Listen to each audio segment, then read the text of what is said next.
What's up YouTube? This is Print Practical. This is episode 2 of our road to a free Bambu printer. In last episode, we designed this gift card box. The original design said Happy Holidays, and then after the holidays went by, I noticed that downloads have started to drop. So I went ahead and redesigned the lid to say Happy Birthday, and since then, it's been doing okay. It's really hard to tell how many points I'm getting from a specific model, but I did a scroll through the history in my Bambu studio, and it looks like I made around 350 points from this model. So right now I'm at a total of 6,386 points, which is about $13, $40 gift cards, so we're well on our way of getting a free printer. Now today, I have to fix a household problem with my 3D printer. I'm not sure how well the model will do, but I gotta design it anyway, so let's see what happens. I have no idea what the previous owner was doing in this house, but he was destroying the wall where the toilet paper holder was supposed to go. This side is pretty solid because this is where the framing of the window is, but on this side, I guess he kept ripping out that side of the toilet paper holder. I don't know, but I gotta clean this up. Now, obviously I already started spackling this, but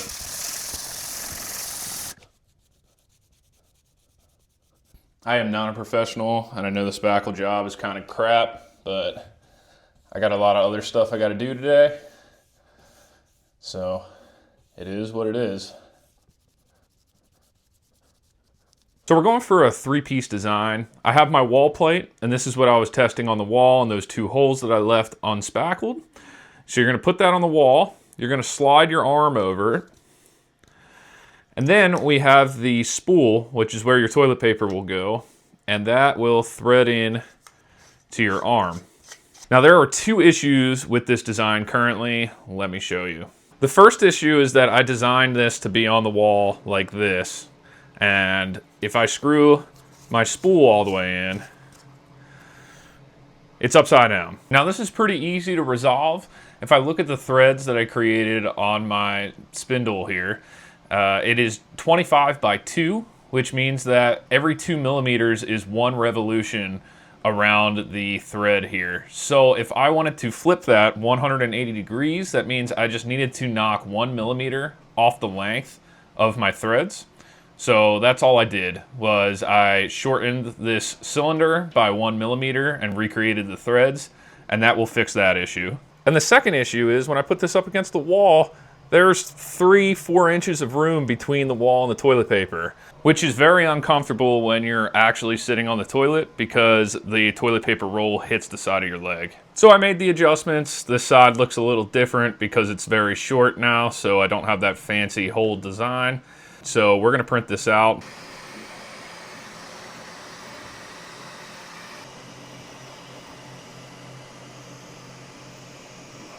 All right, it's been a few hours here, and she's done. Pop, pop, pop. So we have our 3 pieces here. We have the wall plate, we have the arm, and then we have the spindle, I guess is what I'm gonna call it.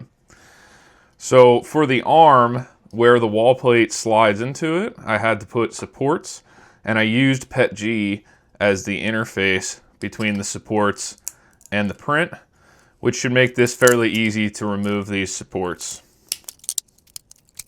As you can see, the pink material here is PETG, which does not bond to PLA, so it should make it relatively easy to remove these supports.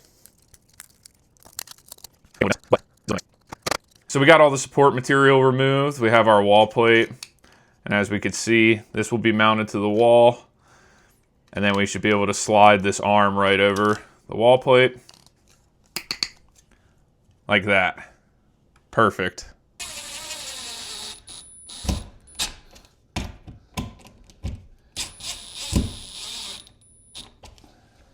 And then we should just slide this bad boy on.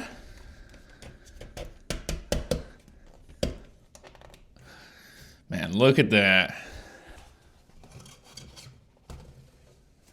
Well, I'm gonna call this a success. It's a nice, tidy toilet paper holder. The wall plate fits nicely in the arm. The spindle threads perfectly into the arm and is in the correct orientation. This was a good project. So I don't think that this project is going to do very well on MakerWorld because I think that most people like to print little fidget toys and little characters and stuff like that. But I needed to do this to solve a problem in my house. So we might as well see if we can monetize this in some way. So that's going to be it for this one. Thanks for watching. Leave any comments down below, and I'll see you next time.